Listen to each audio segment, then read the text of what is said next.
Hi అండి. అందరికీ నమస్కారం. కొత్త ఛానల్, కొత్త స్టోరీ 'నా మనసు నీదే Krishna' story episode 1. Hi Kundu ఏం చేస్తున్నావే? అంటూ నా గదిలోకి వచ్చింది నా స్నేహితురాలు అర్చన. నేను అర్చనని చూసి నవ్వుతూ ఏం లేదే అయినా తమరెప్పుడు విజయవాడలో దిగారు అని అన్నాను. ఇందాకేనే మీ అన్నయ్యని, పాపని మీ పెద్దమ్మ దగ్గర వదిలి నీకోసం వచ్చాను. నాకు నీ మీద బెంగగా ఉంది. అందుకే ఇలా వచ్చాను అంది. నా దగ్గరికి వచ్చి నన్ను హగ్ చేసుకొని, చాలులేవే నువ్వు నీ మాటలు అని నవ్వుతూ దూరం జరిపి, ఇంకా ఏంటే నీ విశేషాలు అని అడిగాను. నావేముంటాయిలే గాని నేను విన్నది నిజమేనా అని నన్ను చూస్తూ అడిగింది. ఏంటది తమరేం విన్నారో చెప్తే కదా నిజమో కాదో చెప్పేది అని అన్నాను. నువ్వు పెళ్ళికి ఒప్పుకున్నావంటగా రేపే నీ పెళ్లి చూపులు అంటగా అని అడిగింది అర్చన.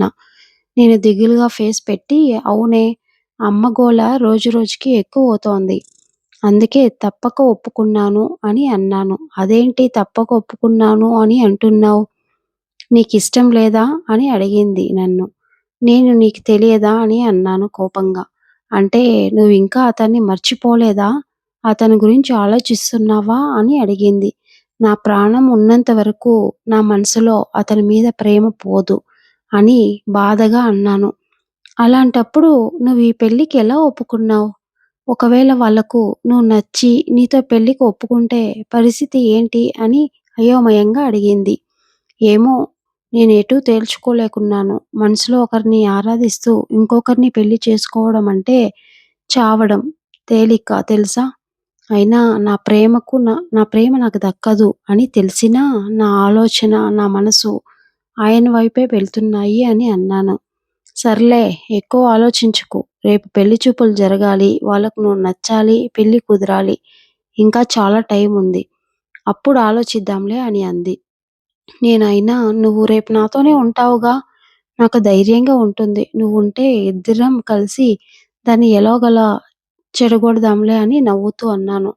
అది బాధగా, లేదే నేను రేపు యూనివర్సిటీకి వెళ్ళి నా సర్టిఫికేట్స్ తెచ్చుకోవాలి. అసలు అందుకే వచ్చిందిక్కడికి. రేపు కుదరదు కానీ వీలైనంత త్వరగా రావటానికి ట్రై చేస్తాను అని అంది. అంతలోకి మా అన్నయ్య గణేష్, పాప స్మిత రావడంతో నేను పైకి లేసి నించొని బాగున్నావా అన్నయ్య అని మర్యాదగా పలకరించి అన్నయ్య చేతిలో ఉన్న స్మితని తీసుకున్నాను.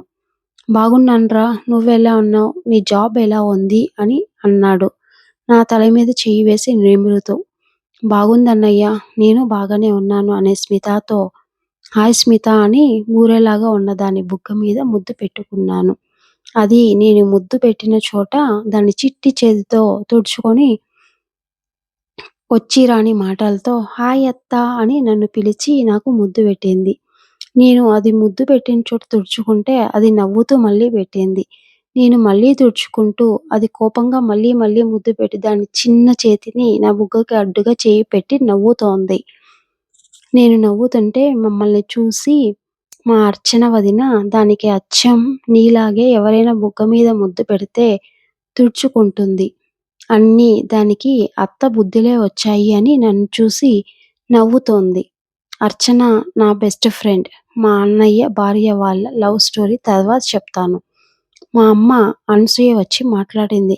చాల్లే గాని భోజనానికి రండి అని పిలిచింది. అన్నయ్య, చిన్నమ్మ, అమ్మ వంట చేసింది. తిని వెళ్ళమంటే నేను చెల్లిని చూడాలని వచ్చాను. సాయంత్రం ఇక్కడే తింటాను. ఇప్పుడు అమ్మ బాధపడుతుంది అని అన్నాడు అన్నయ్య. సరే గణేష్, కానీ సాయంత్రం నువ్వు ఈ చిన్నమ్మ దగ్గరే భోజనం చేయాలి అని నవ్వుతూ అంది. తర్వాత నేను అన్నయ్య వదిన కాసేపు మాట్లాడుకున్నాక అన్నయ్య వాళ్ళు భోజనానికి వెళ్ళారు. నేను కూడా భోజనానికి డైనింగ్ టేబుల్ దగ్గరికి వెళితే అమ్మ వచ్చి రేపు చెల్లి వాళ్ళు వస్తున్నారు. అల్లుడు గారికి రావడం కుదరదు. ఆఫీస్‌లో వర్క్ ఉందంట అని అంది. నేనేం మాట్లాడకుండా అన్నం తినేసి వెళ్తుంటే అమ్మ ఇంకా చెల్లి మీద కోపం పోలేదా నీకి? అని అడిగింది. నేను సమాధానం చెప్పకుండా నా గదిలోకి వచ్చేశాను. అమ్మ దీర్ఘంగా ఒక నిట్టూర్పు విడిచి వీళ్ళిద్దరూ కలిసి మాట్లాడుకుంటూ, నవ్వుతూ ఎప్పటిలాగా సంతోషంగా అల్లరి చేస్తూ ఈ ఇంట్లో తిరగాలి. వాళ్ళిద్దరి మధ్య ఉన్న మనస్పర్ధలు నువ్వే తొలగించాలి భగవంతుడా అని దేవుడికి దండం పెట్టుకొని తను గదిలోకి వెళ్ళిపోయింది. నా గదిలోకి వచ్చిన నేను నాన్న ఫోటో చూస్తూ ఏడుస్తూ, "నువ్వుండగా ఎలా ఉండేదాన్ని నేను. నేనిప్పుడు ఎలా ఉన్నానో చూడు. అసలు నన్ను చూస్తే నేనేనా అని అనిపిస్తోంది నాన్న. నీ మరణం నన్ను పూర్తిగా మార్చేసింది నాన్న" అని బాధపడుతూ అలాగే పడుకుండిపోయాను. నేను నిద్ర లేచి బయటకి వచ్చేసరికి మా పెద్దమ్మ, పెదనాన్న మా అమ్మతో మాట్లాడుతూ ఉన్నారు. నన్ను చూసి మా పెద్దనాన్న, "ఇవాళ డ్యూటీకి వెళ్ళలేదారా?" అని అడిగాడు. "లేదు పెద్దనాన్న. ఇవాళ రేపు అమ్మ సెలవు పెట్టమంటే పెట్టాను" అని చెప్పాను. మా అమ్మ, "అవును బావగారు, రేపే కదా అబ్బాయి వాళ్ళు వచ్చేది. అందుకే ఇవాళ కూడా డ్యూటీ చేస్తే రేపటికి మొహం అలసిపోయినట్లుగా ఉంటుంది. అందుకే నేను ఇంట్లో ఉండి ఇవాళ ఫుల్‌గా రెస్ట్ తీసుకోమన్నాను. అందుకే కుందన సెలవు పెట్టింది" అని అంది. వాళ్ళు మాట్లాడుకుంటూ ఉంటే నేను వంటగదిలోకి వెళ్ళి కాఫీ పెట్టుకొని వచ్చి అమ్మ పక్కన కూర్చొని కాఫీ తాగుతూ ఉన్నాను. అంతలో అమ్మ ఫోన్ రింగ్ అవ్వడంతో లిఫ్ట్ చేసి నవ్వుతూ మాట్లాడుతోంది. ఎవ్వరైతే నాకెందుకులే అని కాఫీ కప్ అక్కడ పెట్టి అలా డాబా మీదకి వెళ్దామని బయటికి వచ్చాను. ఉదయం 9 గంటలకు వెళ్ళి సాయంత్రం ఎప్పుడో ఇంటికి వచ్చేది. ఇలా డాబా మీదకి వచ్చి చాలా రోజులవుతోంది అని పైకి వచ్చి అక్కడ ఉన్న బల్ల మీద కూర్చున్నాను. సాయంత్రం సంధ్యా సమయం వేళ నిర్మలంగా ఉన్న ఆకాశం. అక్కడక్కడ మేఘాలు దాగుడు మూతలాడుతున్నట్లు వస్తూ పోతూ ఉన్నాయి. చల్లటి గాలి తాకగానే పరవశంతో నా శరీరం, నా మనసు తేలిక పడినట్లు అనిపించింది. క్షణంలో నాకు కనురెప్పలు మూతపడగా నా కనుల ముందు అతని రూపం ఉన్నట్లు నా మనసుకు అనిపించింది. నాకు తెలియకుండానే అతని మీద ఉన్న భావంతో నిన్ను చేరాలని అనుకున్నాను. ఒదిగిపోవాలని అనుకున్నాను. నీ మౌనం నన్ను వెంటాడుతున్నా నా తుది శ్వాస నువ్వే కావాలని అనుకున్నా. అదంతా సాధ్యం కాదని తెలిసినా కానీ ఎందుకో నీకోసమే పరితపించే నా హృదయం నిన్ను మాత్రమే చేరాలనుకుంటుంది. నా అధరాలు నీ పేరు విడవనంటున్నాయి అని నా గుండెల్లో లోతుల్లో నీ జ్ఞాపకాలు మరవనున్నాయి. ఏం చేయాలి కృష్ణ? ఎలా చెప్పాలి నా మనసుకి? నువ్వు నా జీవితంలో ఇంకెప్పటికీ రావని ఎలా సముదాయించుకోవాలి కృష్ణ? నీ పేరు తప్ప ఇంక ఏ పేరు నా పేరుతో కలవడానికి ఇష్టం లేదని తన్మయత్వంలో ఏదేదో మాట్లాడుతుంటే నాకు తెలియకుండా నా కళ్ళు వెంట వచ్చిన కన్నీరు నా చెంపల మీదగా జారాయి. నా మొహం మీద తడి తెలిసి కళ్ళు తెరిచి చూసేసరికి ఎదురుగ్గా ఉన్న అర్చనను చూసి కొంచెం ఇబ్బందిగా ఫీల్ అయ్యి, "నువ్వెప్పుడొచ్చావు?" అని కన్నీళ్లు తుడుచుకొని అడిగాను. అది నన్నే చూస్తూ, "తమరు ఊహల్లో విహరిస్తూ లేడీ దేవదాస్‌లాగా కవితలు వర్ణిస్తూ ఏడుస్తున్నావే అప్పుడొచ్చాను" అని అంది. ఇప్పటికైనా అతని ఆలోచనల నుండి బయటికి రావే ముందు అని తిడుతోంది. నేను నవ్వుతూ, "ఇప్పుడేంటి నీ బాధ?" అని అడిగాను. "తమరికి రేపు పెళ్లి చూపులు కదా!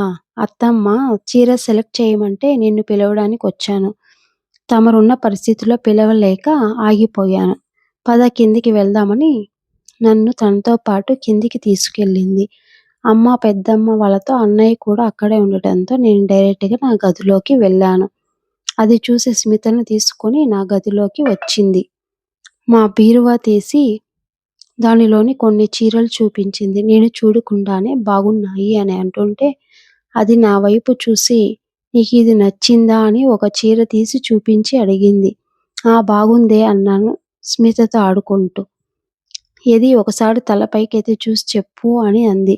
నేను తల ఎత్తి చూసేసరికి అది మా ముసలిదాన్ని చీర. నాకు నవ్వొచ్చి, "నువ్విది కట్టుకుంటావా?" అని అడిగాను.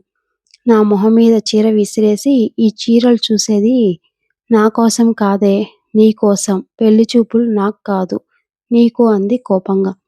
"పోనీలేవే మళ్ళీ మా అన్నయ్యతో పెళ్లి చూపులు చేసుకో. అప్పుడు కుదరలేదు కదా! నీకు చాలా బావుంటుంది" అని అన్నాను. నవ్వుతూ, "అవును మరి. తమరి మాస్టర్ అన్నయ్యతో మళ్ళీ నాకు పెళ్లి చూపులు కూడానా? నా కళ్ళతోనే కాల్చేస్తాడు" అని అంది కోపంగా. "ఆ కళ్ళు చూసే కదే లవ్ చేశావు. ఆ సీరియస్ నచ్చే కదా తమరు మీ మ్యాటర్‌ని పెళ్లి దాకా తీసుకొచ్చారు. ఇప్పుడెందుకు ఇలా అంటున్నావు? చెప్పనా మా అన్నయ్యతో?" అని నవ్వుతూ అల్లరిగా అన్నాను. మళ్ళీ నెక్స్ట్ ఎపిసోడ్‌లో కలుసుకుందాం. ఇలాంటి మంచి మంచి స్టోరీలు కావాలంటే నా ఛానల్‌ని సబ్స్క్రైబ్ చేసుకొని ఒక లైక్ అయితే చేయడం మర్చిపోకండి. బాయ్.